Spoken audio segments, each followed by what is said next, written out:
Recep Tayyip Erdogan, showing hypocrisy, steals Hagia Sophia but lectures India on Kashmir.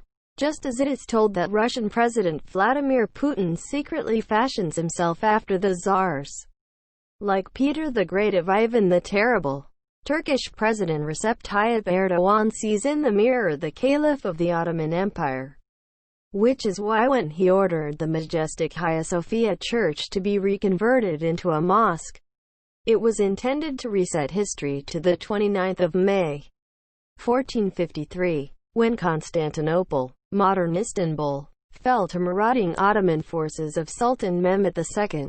The Sultan duly allowed his forces to plunder and pillage the beautiful city for 3 full days, during which Hagia Sophia, with its many hidden treasures, became the main site of the looting.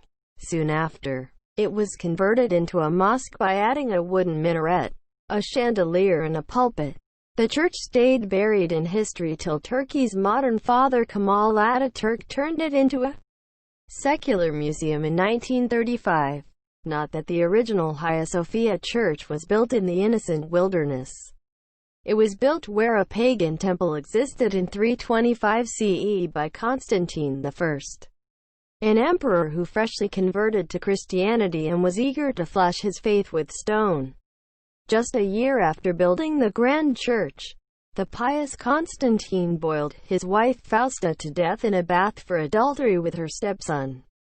We're digressing. Erdogan's move to open Hagia Sophia for prayers is in line with his continued Islamization of Turkey, including lifting a ban of headscarves and promoting religious imam-hatip schools.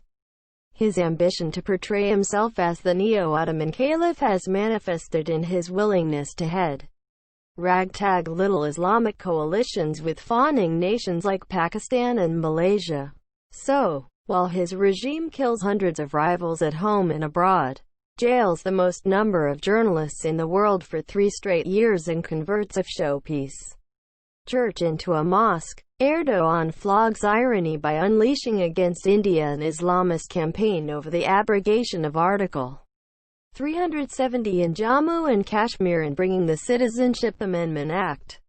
In contrast to Turkey's bigoted excesses, India's first move was to integrate Kashmir more firmly and end discrimination against women, homosexuals, migrant laborers and backward castes, while the second move was to fast-track citizenship for severely persecuted minorities from neighboring Muslim nations. Under Erdogan, Turkey has become the new hub of anti-India and anti-Hindu campaigns, with a number of young Kashmiri separatists and extremists finding shelter there.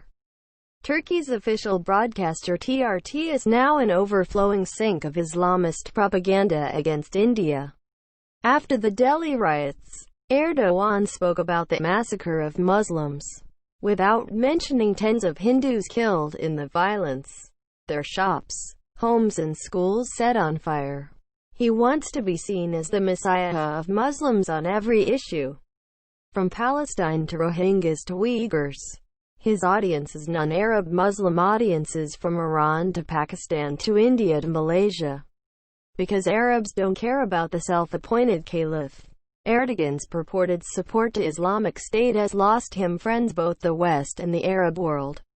His cavalier interference in democracies like India while running an Islamist dictatorship at home further exposes him. The Turkish economy is projected to shrink at nearly 4% this year. Unemployment is headed for 17% and the currency is rolling in the dust. The US deeply distrusts it. Europe holds its nose while talking to it.